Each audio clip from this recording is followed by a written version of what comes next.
Right. Welcome and welcome everyone. Welcome to Museum of the African Diaspora's Art as We See It. My name is Sadeh and I'm here with my colleagues and friends, Lucarisa, Dimitri, Charlie, and Rodney. And guess what?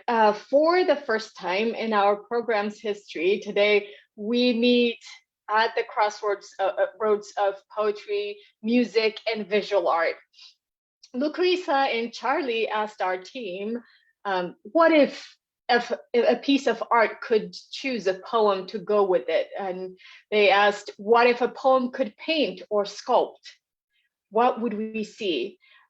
What do we hear when Black art is in conversation with Black poetry? So, well, I hope you enjoy the delicious pairings that they have prepared for us today in our discussion. And as usual, we invite you to join our conversation via chat. I'm seeing already the chat is really going.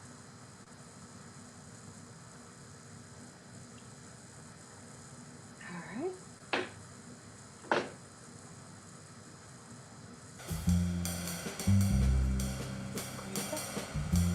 Ancestral echoes. From Sapphire's womb they slid, queen mothers and forefathers. These are the shoulders that have carried us here. These are the backbones to our giant tree. They speak like tongueless bells. Light marching from the bowels of time, their voices piercing the denseness of history. Proverbs melt like warm music in our ears. They are the builders of civilizations, and we are their children, sculptors of pyramids, inventors of science. We are seeds rooted in the cosmos of African clay, spears thrown into the future, crescendos over the dunghills of stale hyenas' madness. We are temples and walking shrines, earth people with earth songs, blacksmith dancers and village drummers, sunburst and naked flowers. We drink palm wine and eat cassava and yam. Our lips drip with a mango nectar. We give praise that we may hear these voices moving like a bamboo flute song in silence. Honest work is our worship. We place like a bed of gold before God and those now gone from sight. In the wind, we learn that diehards do not die. They only echo throughout the universe as light. Stephen Towns. Yes. Wow. Whew. That was amazing, Lucarisa. Thank you. Yeah. Do you want to tell us a little bit about your choice, and then Dimitri and you with the discussion of this piece? Well, the piece itself is an homage and an honoring of the ancestors who came over through the Middle Passage. And so when I saw this and then heard it, ancestral echoes, I mean, it just totally spoke to the piece as far as I was concerned.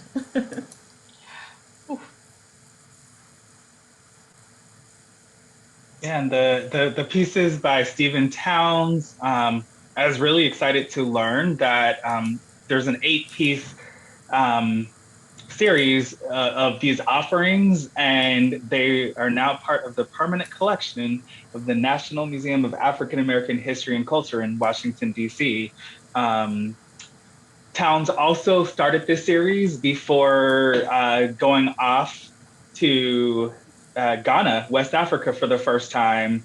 And then he finished the pieces, the whole series, after his return. And so I think there's a lot of that, that his personal journey embedded into this series, and just even thinking about it, like his work is about the ancestors who made their way through the Middle Passage, or were forcefully brought. They did not make their way, they survived the Middle Passage, where they were forcefully snatched and brought into a strange land, stripped of their entire culture, except for what they could carry within their heads and their bodies and their memories.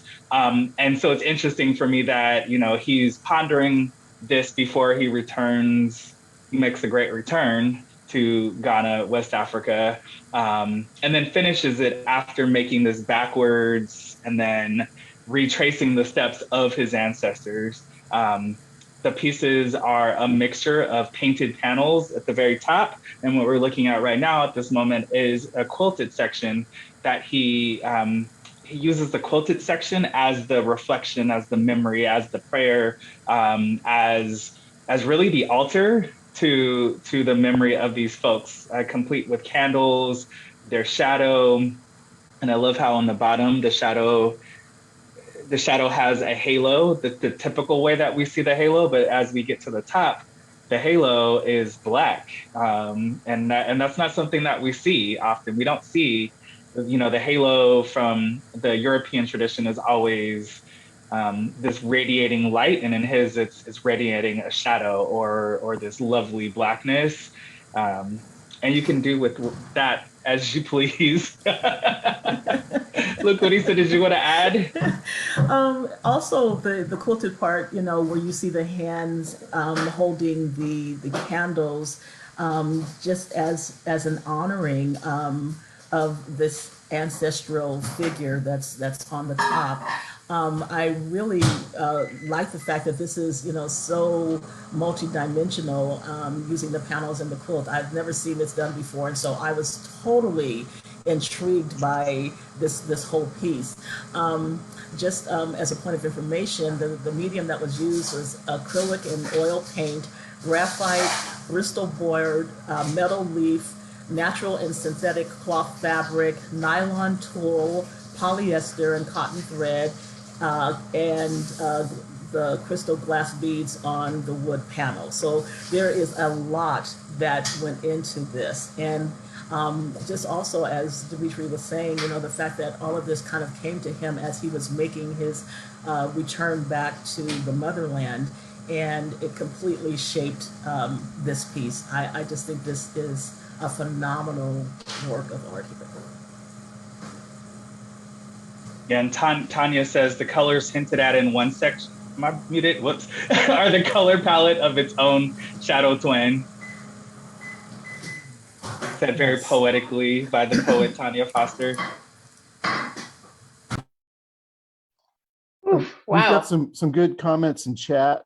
Tanya says the mix of media is gorgeous. And then the colors hinted at in one section are the color palette of its shadow twin. And Sherry says, I love every part of this work of gorgeous art.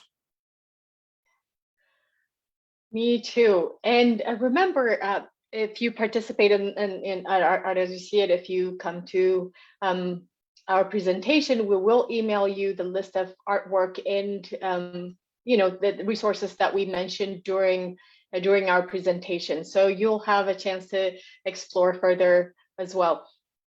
Okay, we're ready to move on to the next one. And also Maya has just joined us. So hey, Maya. All right. We're going to do that 15 seconds of looking at art now.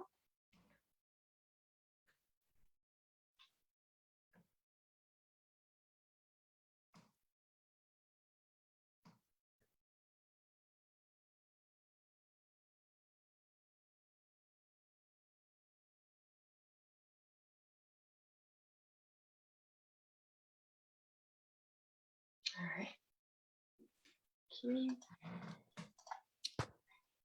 It's hard to keep a clean shirt clean by June Jordan.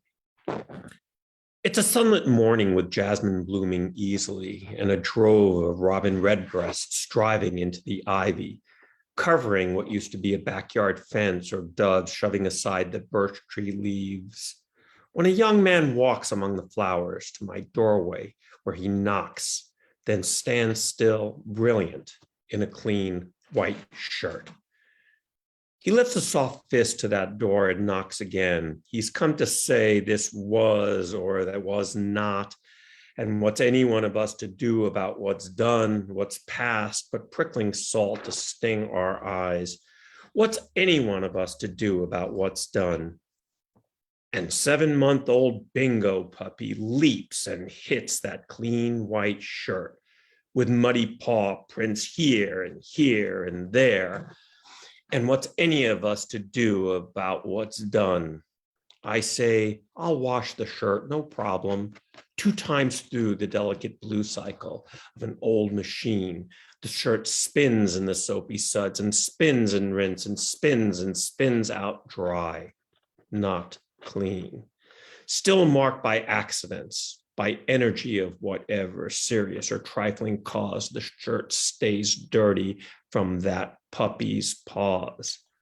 I take that fine white shirt from India, the threads as soft as baby fingers, weaving them together, and I wash that shirt between knuckles of my own 2 hands. I scrub and rub that shirt to take the dirty markings out.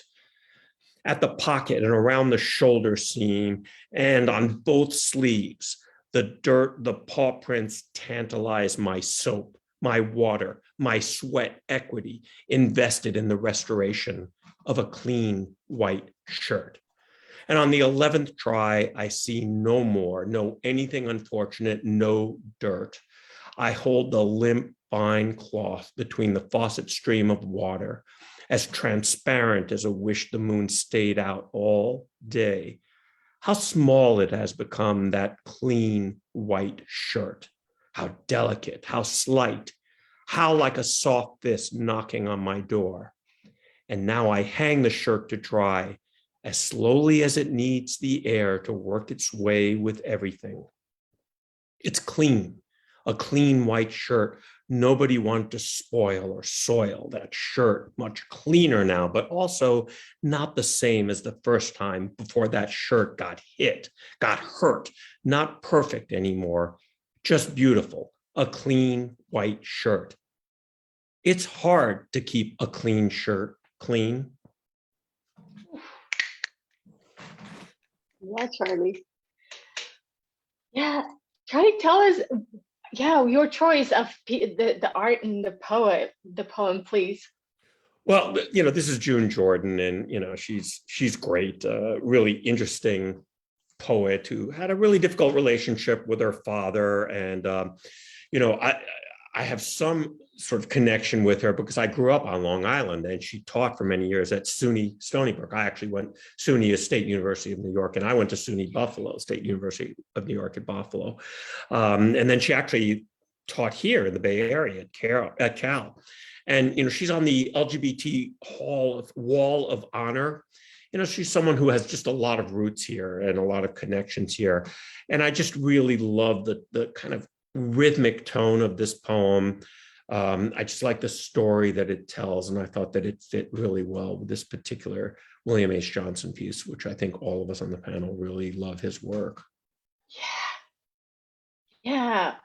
I mean, William H. Johnson, I think on a visceral level, when you were reading this poem, I was just kind of following when you said, the moon, and I was looking at his hair and the fingers, the knuckles. I was looking at the knuckles on this subject, and on that level, like it was easy to connect to the poem that you just read. And Rodney, please interrupt me if you have things to add to this as well. As I think for me, as William H. Johnson's life and the way that he started out with being a traditional kind of traditionally trained artist, and kind of gave up that, took what he wanted out of took the techniques that he wanted to keep out of that, and then approached his artwork in a reductionist kind of way, is also kind of how at home domestic kind of it feels to wash a white shirt, and how he approached and thought about his work toward the end as well, as homecoming after having traveled to Europe and North Africa, and having lived in Europe and gone to school in Europe. When he came back to the US and to New York, he started this way of painting. This is not how he had always painted. And so there's a countless series, I think about 300 and something pieces on Smithsonian's archive that you can look at where he practices this way of painting. Yeah. So Rodney, you want to add things to this? Well, piece? I think the poem Charlie read is a poem about persistence. And that's something I see in this painting. I see a man who's very determined. He's kind of lost in thought, but he has this very strong-willed look on his face, I think. And it did remind me in reading about William H. Johnson's life, that he was an amazing artist and produced this great body of work. But at the end of his life, sadly, he succumbed to mental illness, and he spent the last 23 years of his life in a state hospital in New York. And his work was almost lost. It was going to be completely disposed of, and some friends of his were able to get a hold of it and save it. So, like, their persistence is what led to us being able to even see these works, which is just kind of extraordinary. So I don't know, I kind of drew parallels between those. Okay, wow. Yeah. I see the chat happening. Yeah, see what go Remy ahead. has said? Makes me think of all the women who have washed pressed shirts to be clean and white. Yes. Then yes. Earlier, Tanya Foster also highlighted one of the lines of the poem, "What's any of us to do with what's done?" And then comments, "What a remarkable question." Yeah. Oof. Yeah. Just because I don't want us to miss any poems, we're going to move on to the next piece again. 15 seconds. It seems to go faster than we remember. I remember. But here we go. 15 seconds.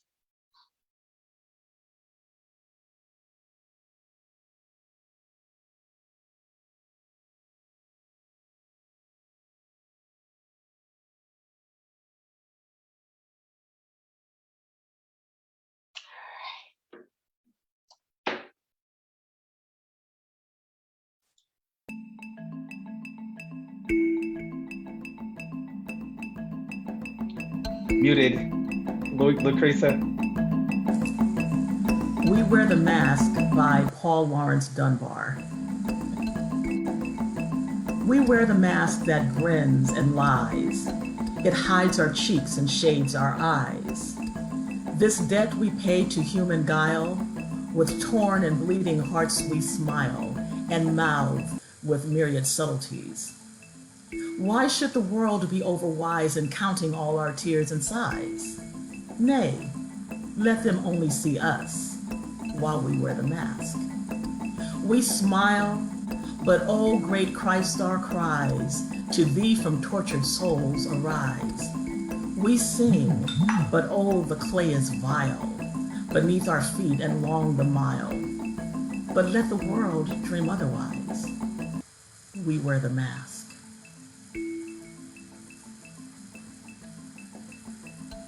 Yes. Oof. Yeah, Dimitri and Lucreza. Yeah, this piece.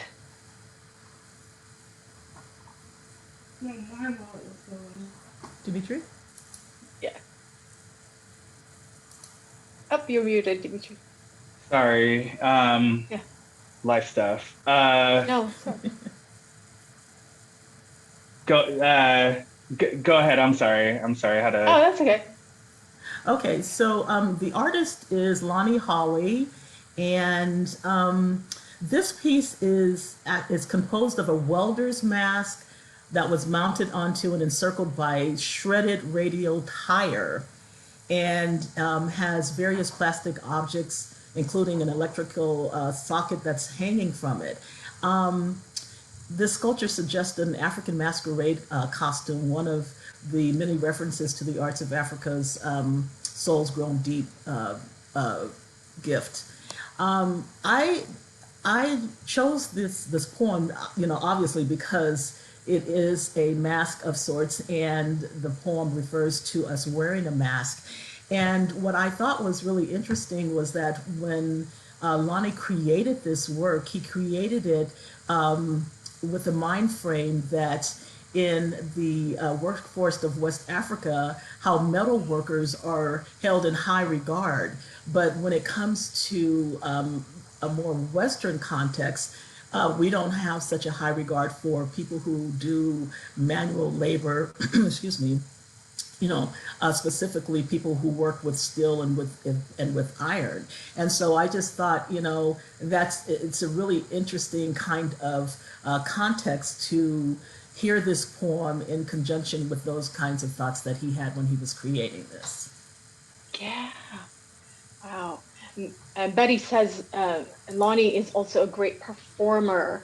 And also, Lucas, I wanted to ask also, we've seen some of his pieces where he works with wood, kind of found wood and other things also. This is a little bit far from that for me, from some of the work that has been considered kind of folk-like.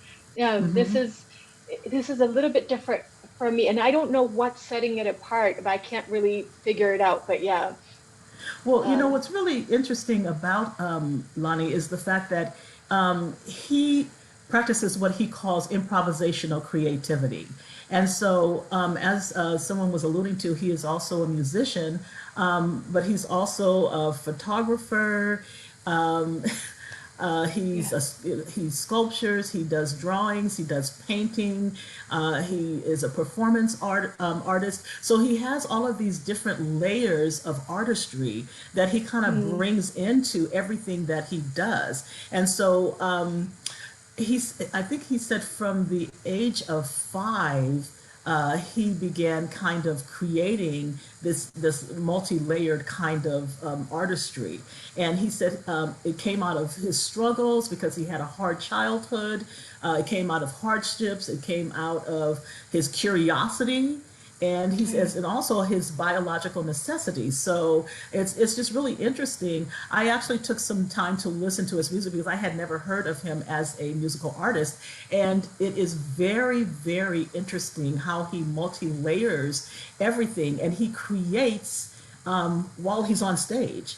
And so, Oh wow. when you go to see him in concert, you're never going to get the same thing because he's making it up as he goes along. And so he kind of does the same thing with his sculptures and his paintings. Just as he's feeling it, he takes found objects and just creates whatever he's experiencing at the time.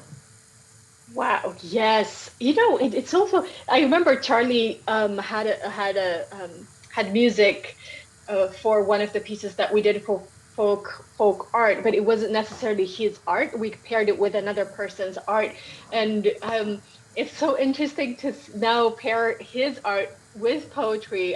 Yeah, I love that. It's Yeah. such a great job with that one. All right. Okay, who's ready to move on to this next one? Um, I think, okay. Um, there we go. Let's take that 15 seconds.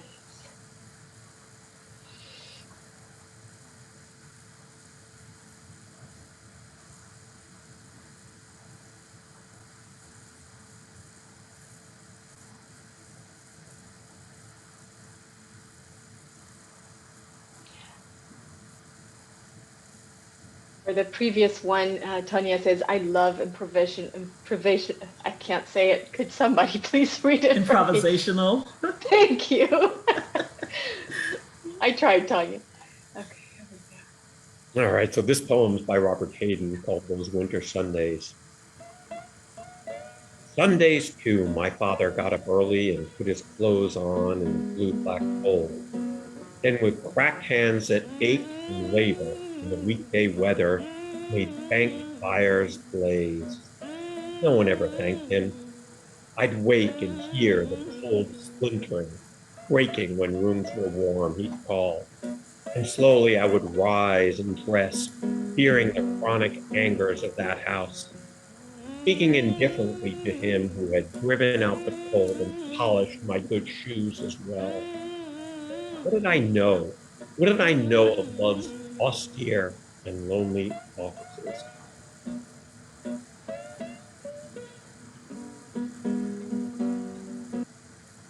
Charlie, tell us about your choice. Well, this is a Robert Hayden poem, and Robert Hayden was the first Black poet laureate.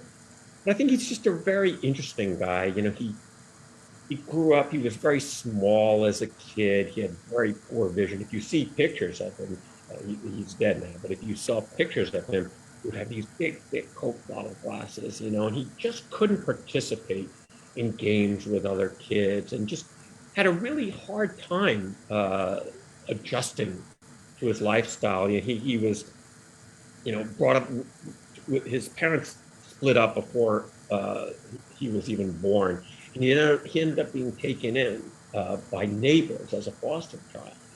And his home life was just terrible. There was constant arguments and fights. And I think you really get a sense of that in this poem. And he really struggled a lot. And yet he used his own personal struggles as a young boy to eventually become a poet laureate. I mean, it's really someone who made lemonade out of lemons and really made something of his life and created some beautiful poetry as a result.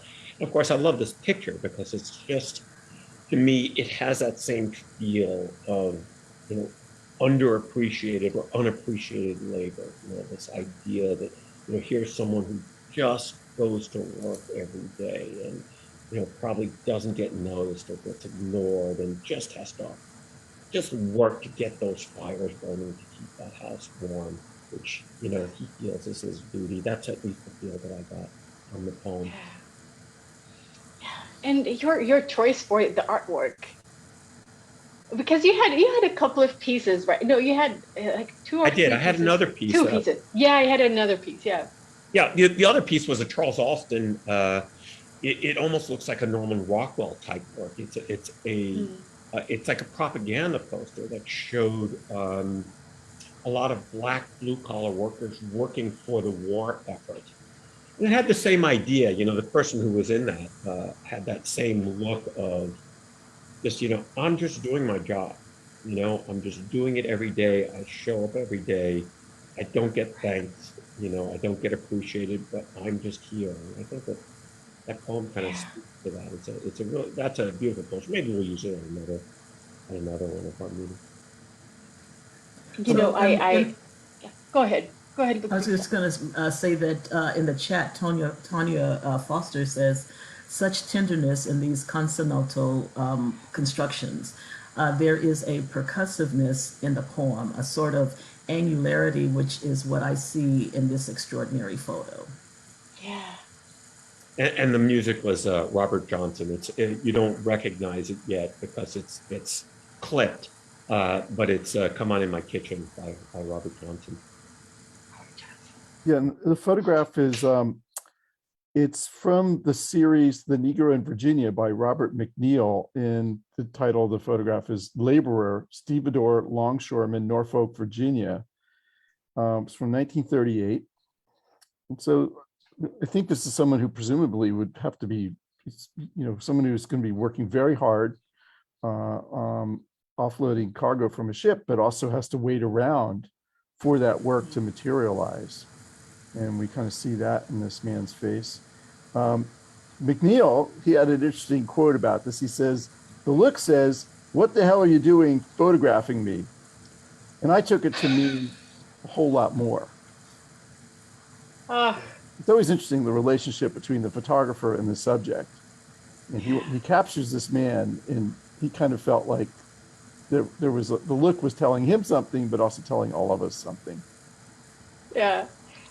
I remember Dimitri pointing out also the people that are sitting next to this person. It's just like, why was it necessary to include them? And I think for me is the rolled up sleeve on this person that's wearing white, that's to the left of him.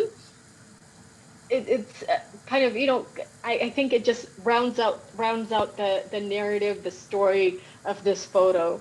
I like that hasn't been cut out. These people have not been cut out of the photo. It wasn't just about this person. Yeah, it's interesting the choice the photographer has made, cropping it like Yeah, that. that's true. Sherry Rothenberg says in the chat, beautiful, strong, yet gentle hands.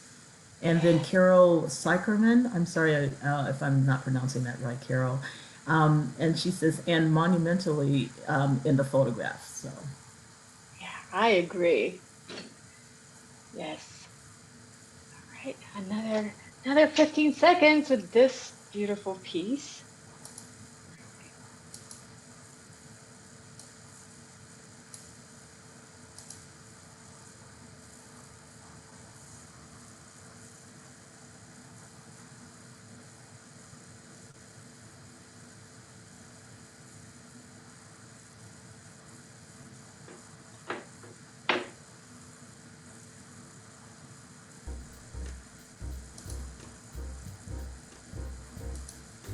still I rise, Maya Angelou.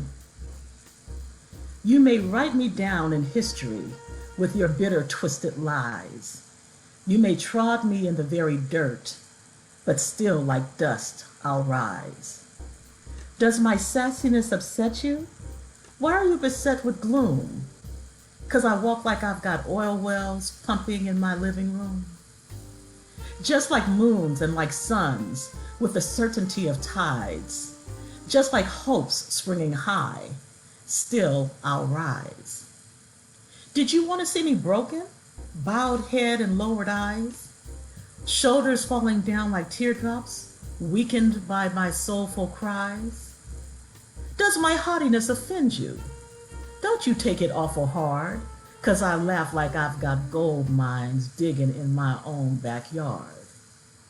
You may shoot me with your words, you may cut me with your eyes, you may kill me with your hatefulness, but still, like air, I'll rise.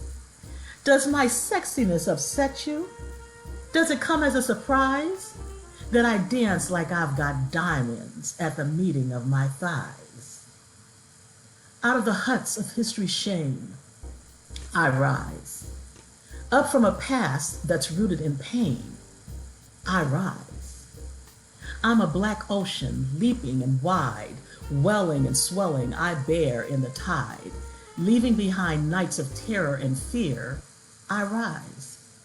Into a daybreak that's wondrously clear, I rise. Bringing the gifts that my ancestor gave. I am the dream and the hope of the slave. I rise. I rise. I rise. Wow. Look what he said. You have such an amazing voice also reading this. I'm just like, whoa. Thank you. I was forgetting we were presenting. I'm sitting here. Yeah, thank you for that. And this pairing, can you tell us a little bit about why you chose this piece? I chose this piece because of the expression of the Yeah. woman's face. She looks like, sit down, I got something to share with you. And she looks like she's been through something, but she still has risen above it. And so I saw this and I immediately thought of this poem. There just was no other, for me, there was no other poem for it. So Yeah. I love what Carol Yeah. says, take that, Picasso. That's But interesting. yes, Carol said that.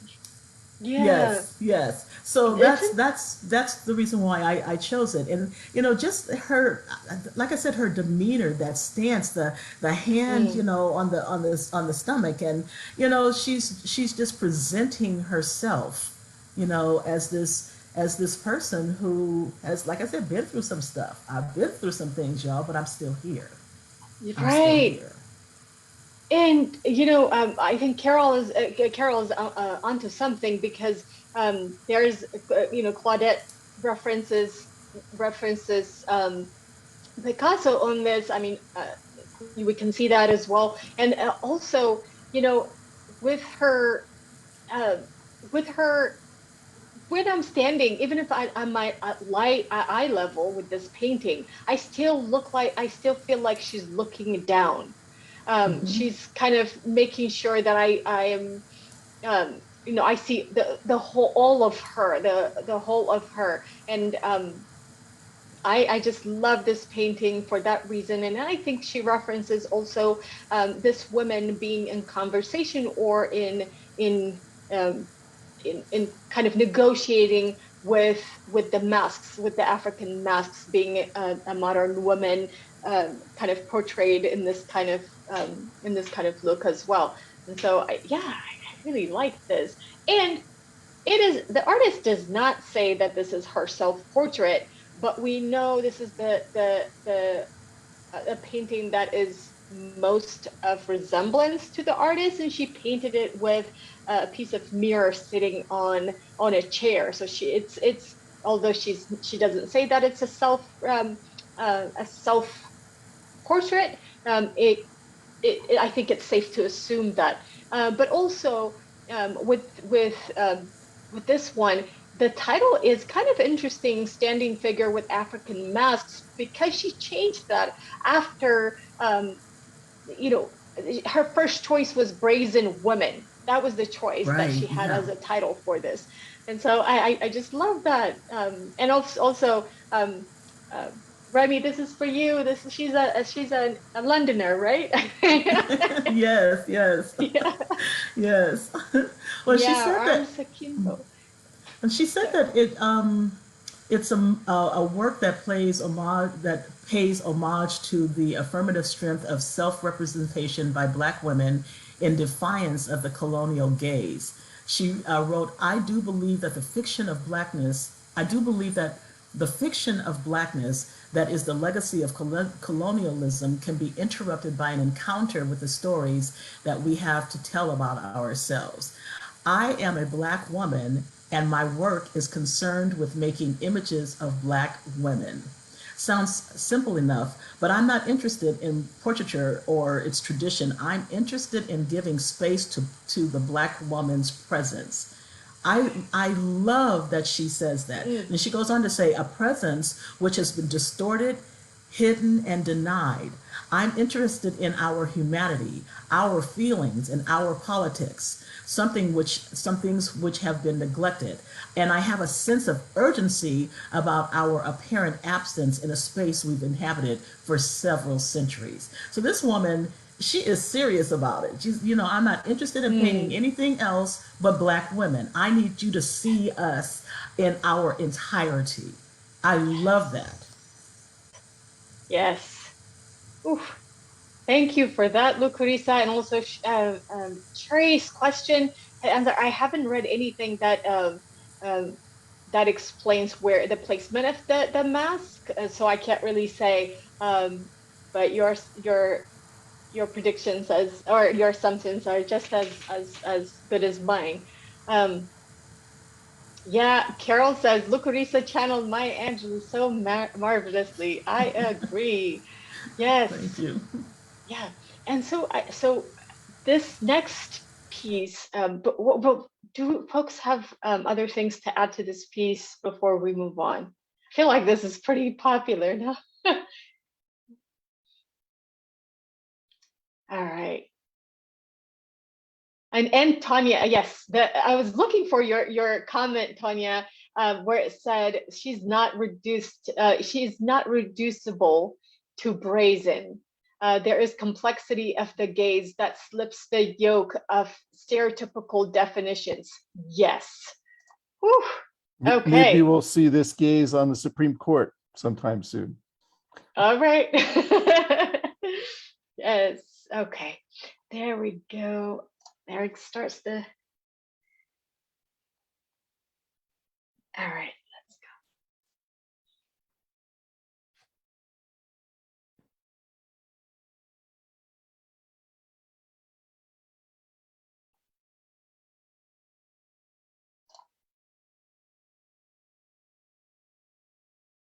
All right. But sometimes I forget where I am. Imagine myself inside that life again. Recalcitrant mornings, sun perhaps, or more likely colorless light filtering its way through shapeless cloud. And when I begin to believe I haven't left, The rest comes back. Our couch, my smoke climbing the walls while the hours fall, straining against the noise of traffic, music, anything alive to catch your key in the door. And that scamper of feeling in my chest as if the day, the night, wherever it is, I am by then, has been only a whir of something other than waiting.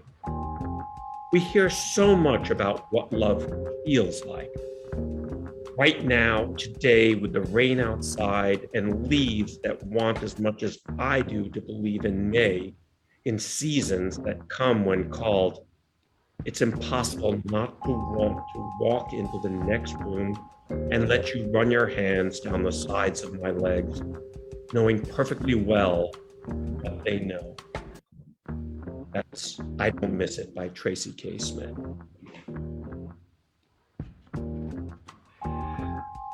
Ooh, Charlie, awesome. Yeah, and the song, the song for this one, for some reason I don't have it there. I'm sorry, Charlie. You remember which It's one Milk it is? Jackson. Love Makes the World Go Round. Oh, right. Okay. Yeah. Yeah. Tell us about this As Rodney one. says, sometimes I'm a little bit caught in the 70s. Oh, and Dimitri had said the same. Yeah, I mean, this is, They're on to you, Well, Charlie.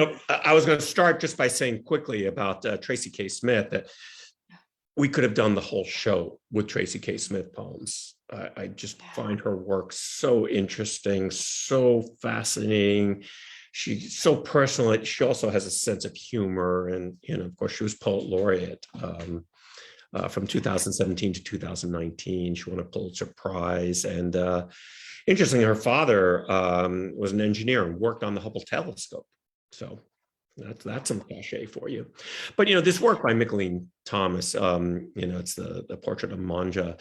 And I love this work. I don't know if you can appreciate this just by looking at the photograph, but not only is the work painted, but there's also rhinestones on it. So for example, if you focus deeply on the eyes, you can see that there's little bits of rhinestones, and that's really common that Mickalene Thomas, she uses a lot of rhinestones in her work. And this piece was commissioned by Susan Rice, who was the American ambassador to the United Nations. And what Mickalene Thomas says, which is so interesting, is that she really wanted to think about, where this portrait might be put up and what it might represent, and the fact that, this is in some ways representing the United States. So she very carefully chose the wardrobe that she would put Manja in. Manja is a Senegalese woman that she made friends with. And if you look carefully, you can see there's red, there's white, and blue. So the flag, the colors of the American flag, because she felt like that's what she wanted to represent. But, I love what she said about this particular depiction of this woman, that she wanted to show a sense of power, sophistication, beauty, and then she adds, and a little bit of vulnerability. And I think she really gets all that within this work. I mean, I think Mickalene Thomas is another one of our perennial favorites. We've had some of our pieces up at MoAD. And, what's interesting is that, we always talk about the male gaze and what that means, to look upon women with the male gaze. Well, here's Mickalene Thomas, who's a lesbian feminist artist, and that's the way she describes herself. And so now what we're seeing is women from a woman's gaze. And so it takes on that different perspective. And, her paintings have just a lot of sexiness to it. There's a lot of eroticism to it. It's very, sometimes it's subtle, sometimes it's very blatant. But, if we could just flash back to the whole piece, you can just see just some of her influences. She was influenced by a lot of people, Picasso, Ingres, a couple of other French artists, but in particular, I always think of Matisse when I look at her work, because Matisse always liked to put these really odd materials next to each other in ways that, as I've said before, my mother would say, "Oh, that just clashes," and that doesn't work. But she seems to make it work in the same way that the Matisse would make that work, and so it's a fascinating piece. Full of texture. Oh, there's a lot going on in the chat. Okay. Yeah. All right. Sherry likes the pieces that we've been looking at, and Carol says loves this song and thanks for telling us what it was. I completely forgot, Charlie. And then Tanya says deeply and lavishly stylized McLean Thomas. Love it. Context is as vibrant as the central figure / characters in both the poem and the painting. Carol says people make the world go round. I guess she was referring to the music. And Oh yeah, I think Yolanda maybe I misspoke. notices, I think I said "Love Makes the World," but it may be. I can't remember the exact title now. But Carol, thank you if that's the actual title of the piece. yes. And Yolanda is looking at the sophistication, and Carol gets back to you saying originally done by the stylistics. Yeah. What's the cat doing? Yeah, and I was going to ask that too. That cat really just kind of grabs you, you know. At that size, it's doing whatever it wants. It's around the room, right? And and speaking of size, can someone address the size of this piece? Because if I remember correctly, it is huge. Yes. Very big. I want to say 8 feet or so, 8 feet across, something like that. It's very big. When you see her interviewed in front of it, she's sort of dwarfed by the painting, so it's larger than life. Yeah, we'll include that in the email. I completely forgot that too. All right, the next piece is this one, and let's look at it for the 15 minutes. 15 seconds, not minutes.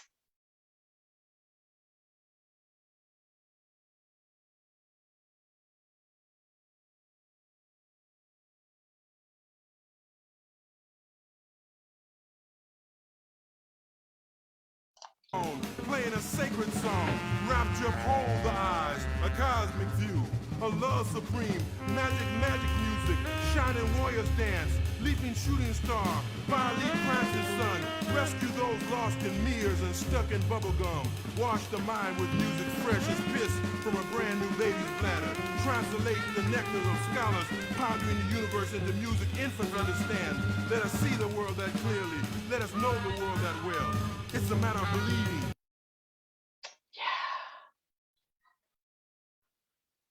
I feel like I want to hear that again. Is that just me? I want to hear it again. Okay. And maybe raise the volume just a little bit up. A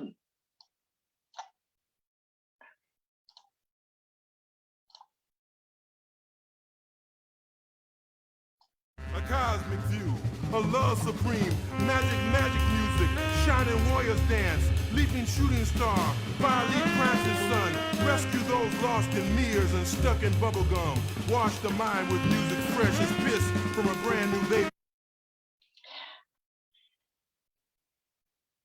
All right, okay. So Lucreza, tell us about this poem, your choice for the poem and the piece, please. This piece is so vibrant and moves so much. It's I saw it and I was captivated. And honestly speaking, the poem choice actually came from Dimitri requesting a particular poet, and his name escapes me right now. Thank you. It is Kamal Dawood, and the piece is called, it's Liberator of the Spirit for John Coltrane. And so, of course, with the piece having the different horns, kind of drew that in. But the way that the poet himself spoke the poem, it was so vibrant that it seemed to just sit right there with the piece. I mean, you have all of these different colors, you have all of these different shapes, and it just moves. It moves like just a really hot piece of jazz. And so that's how that kind of came together. It's really interesting. I hope people can appreciate that there's, not only is there paint, but there's also bits of foil in there. So what you're seeing, that shiny bit is collage with foil. as well. And then within the painting, you see these words. It says African rhythm, our heritage, Black funk, preserve our music. And so you can see some of that interspersed within that. I mean, I think this piece is really frenetic. And I think that, you hear that frenetic saxophone, it's a really nice pairing with this piece because of that. You really do get the sense that, you're in a jazz club and you're seeing what you're hearing. You get this sort of multiplicity of colors and forms and shapes. You see their active pose. These are not people that are just sitting in one stance and playing their saxophone, and it's probably like a soprano on the left, I think, either probably a tenor or an alto on the right, but you can tell that they're moving around on it. And Wadsworth Terrell's a really interesting artist, and he comes out of Chicago. He went to the Art Institute of Chicago, which is where he was trained, but it was such an important place for Black artists. There's just a whole string of really great artists. One of the few places where they could go and get true academic training for their work. And of course, his wife does really wonderful work as well. Her name is Jay Jarrell. And she does a lot of, thank you, Betty, I was going to get to that, the Afro-Cobra movement, which was sort of the aesthetic branch of the Black Panthers. Thank you for adding that there.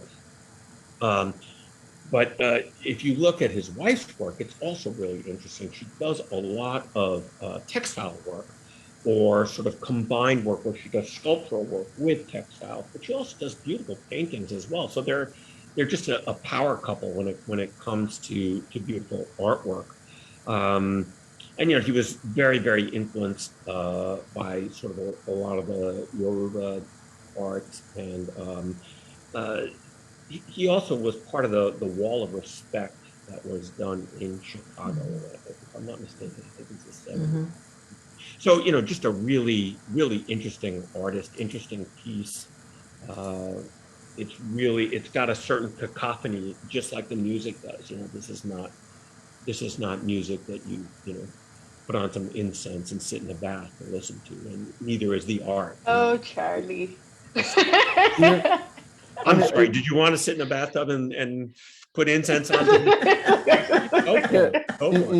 I think Carol makes reference to that. She says, I see Carnival in New Orleans. I'm wondering though, since he's a Chicago artist, would there be something similar in Chicago? Some kind of festival that might look something like this? So I wondered about that. And I also love the use of the lettering. I just think that's, I think he had a background in commercial art. And so maybe that's where that originates, but what an inventive use of lettering in this work. Yeah, one of my favorite pieces that I have seen of him, it was at the De Young when Soul of Black Folks, or no, not Soul of Black Folks, I'm sorry. What was the name of that exhibition? I forget. At the De Young? And it was at the De Young, and in the Soul of a Nation, and his work of Malcolm X's portrait was just so incredible, made up of his words, just so beautiful. Soul of a Nation. Thank you, Remy. Nancy's Remy to the rescue. Yeah, Nancy's saying what it says about above heritage. It's a little hard to see. It's African rhythm, our heritage. Is what it says, but it also, other parts of it, if you look carefully, it says Black funk and preserve our music. If you look at the sort of in between the legs, you'll see some lettering there. Again, just like you might see with a sort of crazy sax solo, it's all over the place. But it kind of fits that idea that things are not carefully in the boxes here. I would love to see this one in person, and I believe it hangs at the Cleveland Art Museum. Right, which is, again, that's another place I went to school, and I've been to that museum. It's a great museum, and they had an exhibit, with both him and his wife. All right. Oof, time flies. Look at this. Okay, so 15 seconds. Take it all in. This is a beautiful piece.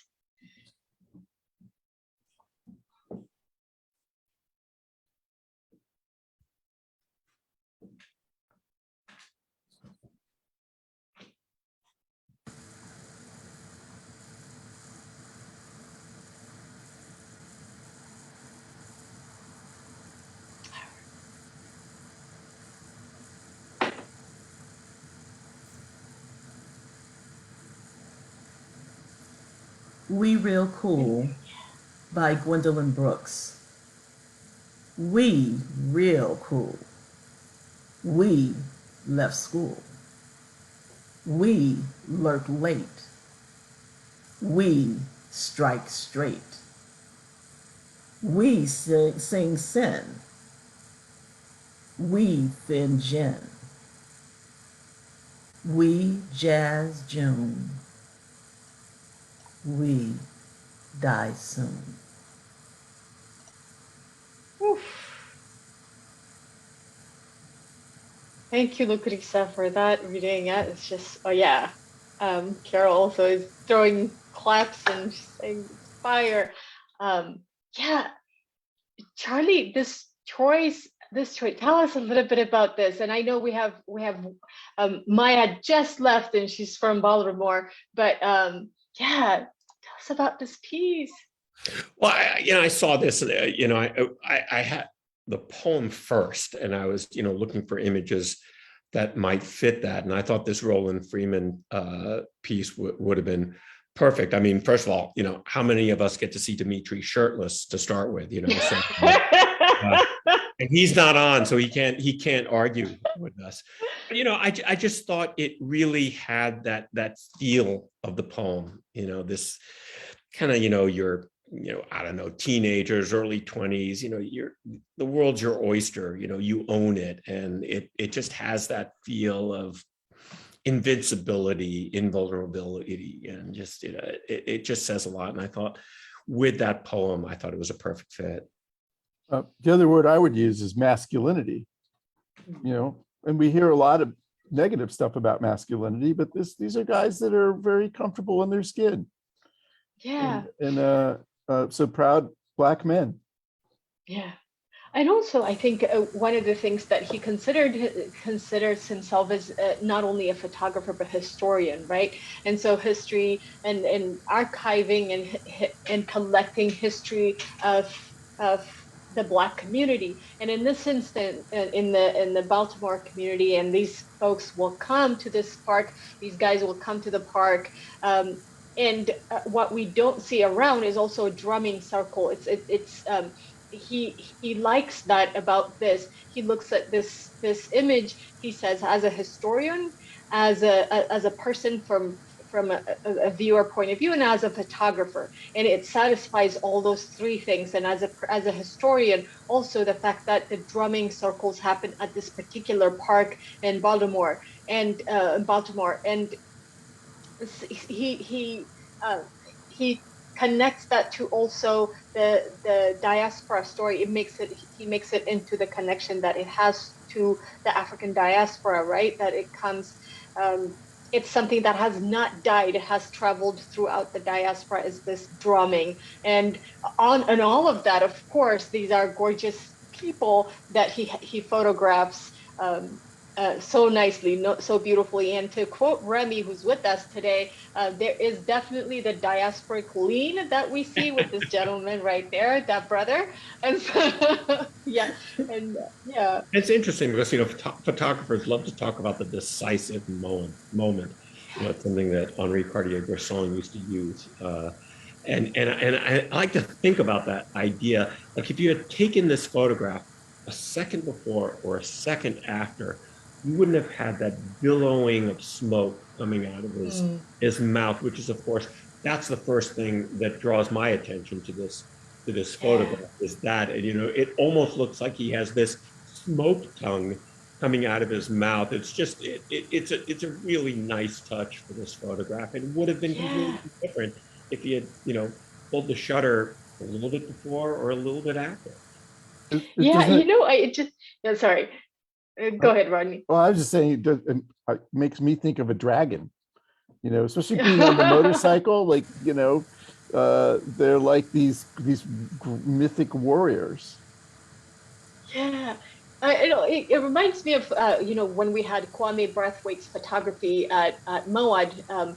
I remember Kwame Jr. talking about the capturing of the Black cool, and I think there's a particular cool that doesn't have a specific definition, but we all feel it, the Black cool. And I think it's really nicely captured in this photo, And so I think it was beautifully paired with Gwendolyn Brooks' poem, but also the depth of that poem is felt because of also what we know about gentrification, all those kind of things that are happening in Baltimore, and specifically as Maya, I was talking to Maya, who's lived there, is about this particular park and the placement of it, which is a majority Black neighborhood, and it tries to maintain itself in the current day. So yeah, What's it's also a nice interesting, pairing.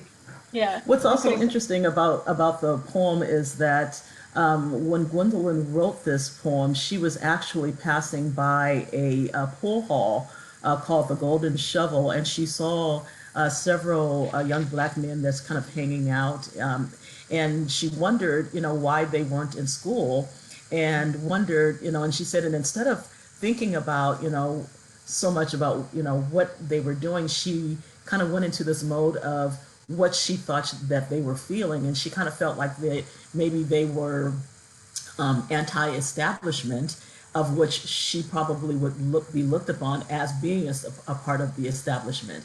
And so it was from that perspective that she wrote this poem. Oh wow. Yeah, and you know what? Just reading it, of course, you did a fantastic job in reading it. And but it's one of one of these poems that like the line breaks makes it. The line break is just just the best for me. Is that we left school, and that line break just does everything for me. So I appreciate it from that perspective as well. All right, we have a couple more pieces to go, and this is our second to last.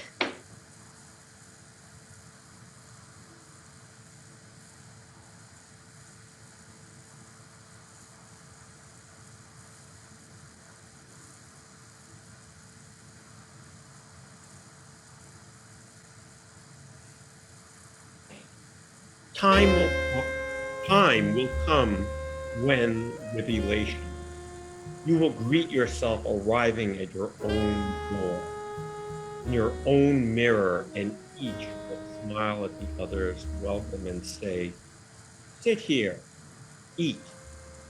You will love again the stranger who was yourself. Give wine, give bread, give back your heart to itself, to the stranger who has loved you all your life, whom you ignored for another, who knows you by heart. Take down the love letters from the bookshelf, the photographs, the desperate notes.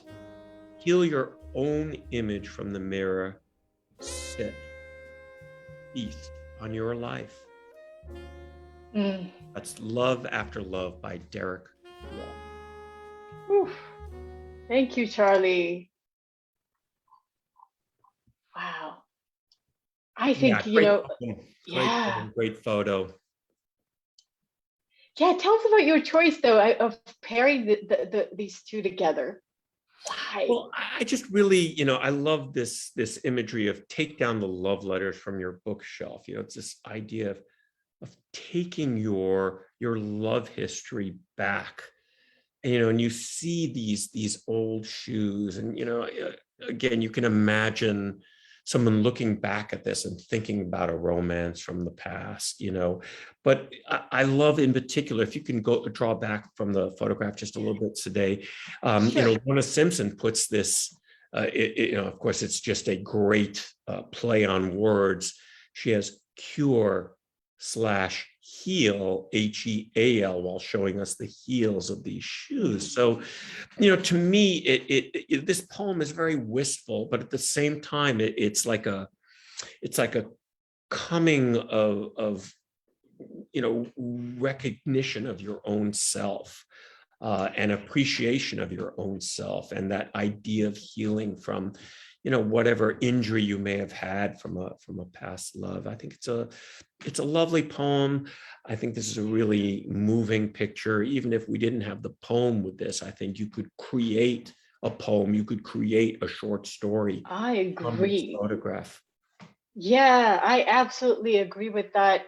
And Charlie, you know, I went into a rabbit hole looking at high heels and heels and like the history of them, and I had no idea that they were actually created for to get up on horses. What are those called?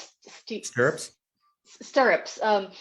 You know, they were created for that and for men, which is why we're on cowboy boots that we have a little here right now still, and kind of, you know, thinking about that kind of the history of it and its connection to as Lorna Simpson makes the connection, also connecting it to the patriarchy and expectation of women. You know, the expectation that women has to wear these shoes. And if you've ever put your feet into these type of shoes, when you take them off, there is a deep sigh we all know that we take. There's kind of just the deepest rest is what it feels like after having to wear them all day. And there's healing even in that micro level. There's healing, and then also thinking about healing from healing of the Black feminist from patriarchal of ways of representing femininity also is kind of captured in this. And of course, you know, looking at heels and when they came about and how they transitioned from being only worn by men, mostly worn by male, then became kind of this symbolic of femininity for women, and then how we got sort of trapped into the idea of wearing heels, and especially in the 50s in the West, and all those kind of things. It just I think it's such an important piece to just look at and think about people that wear heels. Yeah, I went into a rabbit hole with shoes today. So I just wanted to mention yeah. Nancy's comment, you know, Yeah. referring back to the poem, you know, where she says, "or injuries you did to yourself," and I think that's a really, you know, again, you can look at the poem, you know, sort of in a multiplicity of ways, and thank you for bringing it up. I think that's a really nice comment. Absolutely. I just got to say really quickly that what draws me in about this photograph also is just the textures. You know, the texture of the shoes, the texture of what appears to be the blanket that the shoes are resting on, and I can almost feel between the poem and the image itself this kind of coming to yourself. You know, you get home, you're bone weary, you've been in these shoes all day in business meetings, and you know, you kind of kick off your shoes and toss them on the bed, and you sit back and you think about the love letters that you're about to pull down out of the closet. So it had a whole vibe, Charlie, a whole vibe. A whole vibe. Awesome, Charlie, awesome job. I just love that image. You know, I mean, many of us have done that, you know, where you pull out these letters and, you know, you read about something in the past, and whether your life is good or bad right now, you still have this, you know, there's a wistfulness about looking at them, you know, and trying to remember the character that you were back then. You know, it's a really beautiful image for this poem. And the reconciliation, you know, for yourself, you know, sit and, you know, enjoy the meal, just relax, you know, it'll all be okay. Yeah. I love that. Absolutely. You did such a great job. We have one last piece. I can't believe folks are staying this whole time. Thank you for staying. And this is the last piece. Let's spend some time with it. And what a beautiful closing piece as well.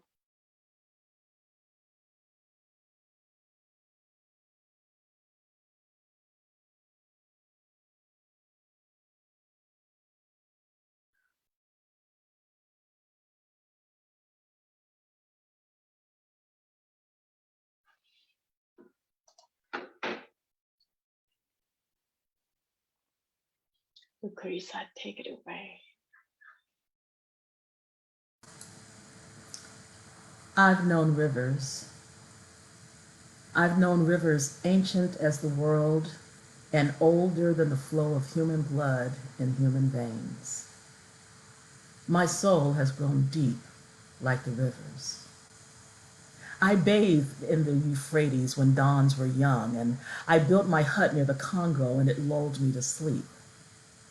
I looked upon the Nile and raised the pyramids above it.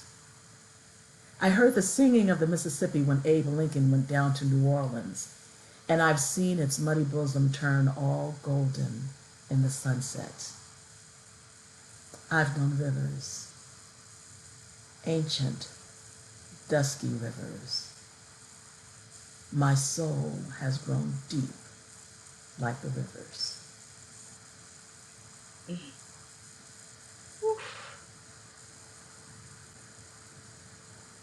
Yes.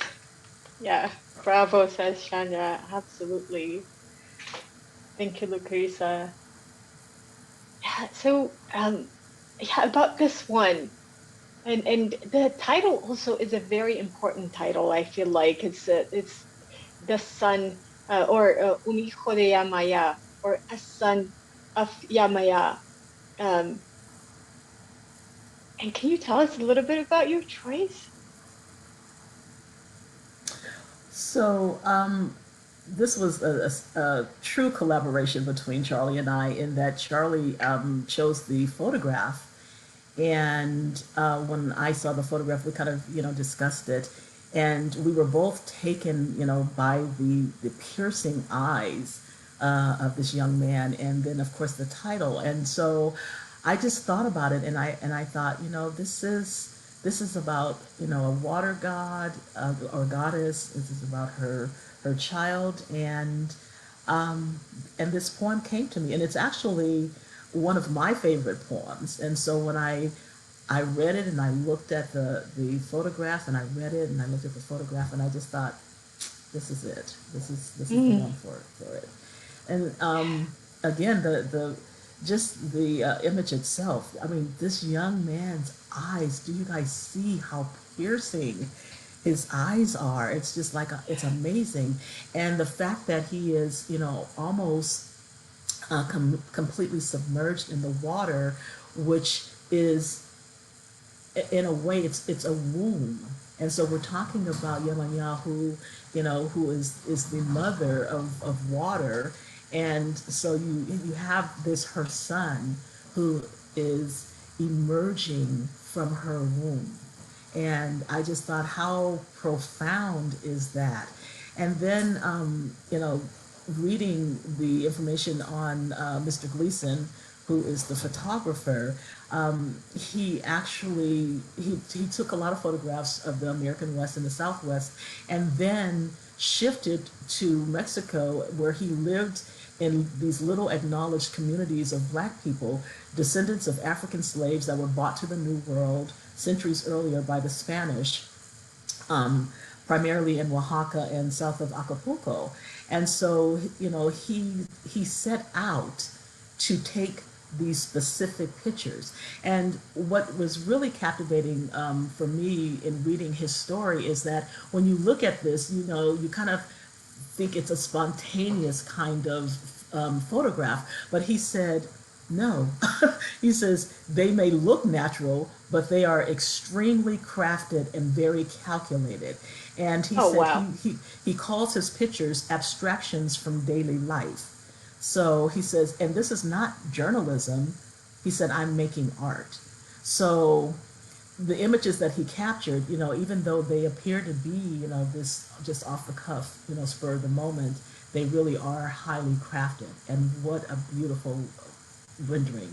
Wow. Okay. I had no idea. Lucreza. I had no idea. I thought, because looking at his history also, and I thought he was just capturing, collecting, kind of much like the artist we talked about earlier. Mm-hmm. And now it makes me think of the shadow being very intentional, because I keep on thinking, it looks like a church, or, and Right. Yeah, but then I read about Yamaya and how in most places what is kept, the goddess or the symbol of the goddess is kept in what it's called sopera, which looks like it's a porcelain container that looks like a soup container, but it's very decorated and painted. It's blue, has to be blue because that's those are her colors. And it looks so much like if you were to have a reflection of that container, it would look so much like the reflection of on the water. And now it makes me think, oh, maybe that was intentional, you know? Right? Oh, wow. Yes. Okay. Yeah.